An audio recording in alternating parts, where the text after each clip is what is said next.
بسم اللہ الرحمن الرحیم۔ شروع اللہ کے نام سے جو بڑا مہربان نہایت رحم کرنے والا ہے۔ اسلامک سٹوریز کے محترم ناظرین، السلام علیکم۔ ایمان افروز اور حیرت انگیز واقعات تو بہت پڑھے اور سنے ہوں گے آپ نے، مگر آج جو واقعہ ہم آپ کے لیے لے کر آئے ہیں اسے سن کر آپ کا نہ صرف ایمان تازہ ہوگا بلکہ ایک نیا جذبہ اور یقین بھی آپ کے اندر پیدا ہوگا۔ یہ واقعہ ہے ایک اللہ والے اور ایک پر اسرار کھوپڑیوں والا جنگل۔ ایک دفعہ کا ذکر ہے کہ ایک ولی اللہ کسی سفر پر نکلے۔ راستہ بہت تھا مگر وقت شام کا ہو گیا۔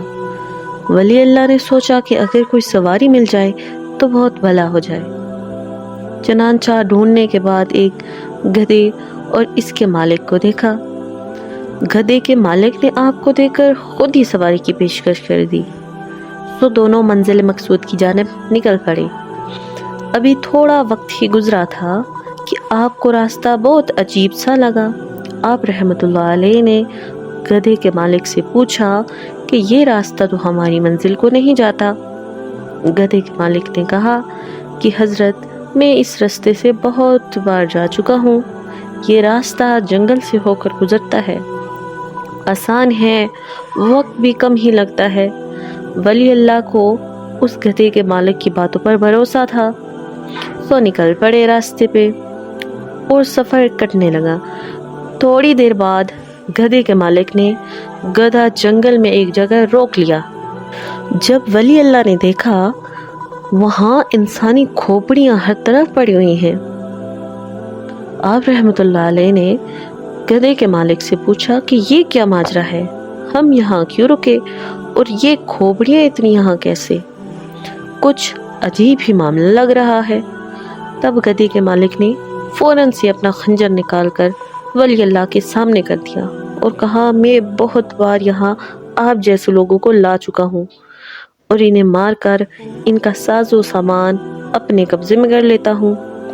جب ولی اللہ نے یہ سنا تو اسے اس کام سے منع فرمایا کہ اللہ کا خوف کرو، تم نے بھی ایک دن مرنا ہے، مگر جب غلط کام کی عادت ہو جائے تو وہ کام غلط لگتا ہی نہیں۔ جب ولی اللہ کو لگا کہ یہ تو مجھے مارے بنا نہیں چھوڑے گا، تو آپ رحمت اللہ علیہ نے اس گدھے کے مالک سے کہا کہ مرنے سے پہلے میں 2 رکعت نماز ادا کرنا چاہتا ہوں۔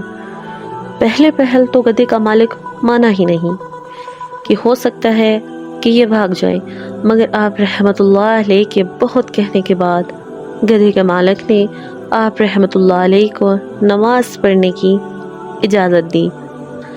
آپ رحمت اللہ علیہ نے 2 رکعت نماز پڑھی اور دعا کی کہ اے اللہ، آپ کے علاوہ مجھے اس مصیبت سے کوئی چھٹکارا دینے والا نہیں ہے، یا اللہ مجھے اس بندے کی شر سے بچا اور مجھے غیب کی طرف سے مدد فرما۔ ابھی آپ رحمت اللہ علیہ نے دعا کے لیے ہاتھ اٹھائے ہوئے تھے کہ ایک بجلی کی رفتار سے آتے ہوئے گھوڑے کو دیکھا۔ اس پر ایک سفید رنگ کی پوشاک پہنے ایک نوجوان ہے۔ اس نوجوان نے آتے ہی گدھے کے مالک کو مار دیا۔ آپ رحمت اللہ علیہ یہ سارا معاملہ دیکھ کر کچھ سمجھ ہی نہ پائے۔ وہ نوجوان جیسے آیا تھا ویسے جانے لگا، تو آپ رحمت اللہ علیہ نے فوراً سے اسے روکا اور پوچھا کہ یہ تو بتاؤ تم ہو کون اور کس نے تمہیں یہاں بھیجا ہے؟ اس نوجوان نے کہا کہ اے حضرت، میں اس دعا کا صلہ ہوں جو ابھی تھوڑی دیر پہلے آپ نے مانگی۔ آپ کی دعائیں اتنی طاقت اور اتنی خشوع و خضوع سے مانگی گئی تھی کہ مجھے آنا ہی پڑا۔ بے شک اللہ اپنے بندوں کو کبھی مشکل وقت میں اکیلا نہیں چھوڑتا۔ یہ کہہ کر وہ نوجوان وہاں سے غائب ہو گیا۔ بے شک اللہ تعالیٰ سے کچھ بھی مانگو، خشوع و خضوع سے مانگو، اللہ پہ یقین کر کے مانگو تو اللہ ضرور عطا کرتا ہے۔ وہ آپ کی موت بھی ٹال دیتا ہے، آپ کو ہر مشکل وقت سے نکال لیتا ہے۔ امید ہے کہ آپ کو آج کی ویڈیو پسند آئی ہوگی۔ مزید ایمان افروز ویڈیوز دیکھنے کے لیے ہمارے چینل سے جڑے رہیے گا۔ ایک نئی اور حیران کن ویڈیو کے ساتھ دوبارہ حاضر ہوتے ہیں، تب تک کے لیے اللہ حافظ۔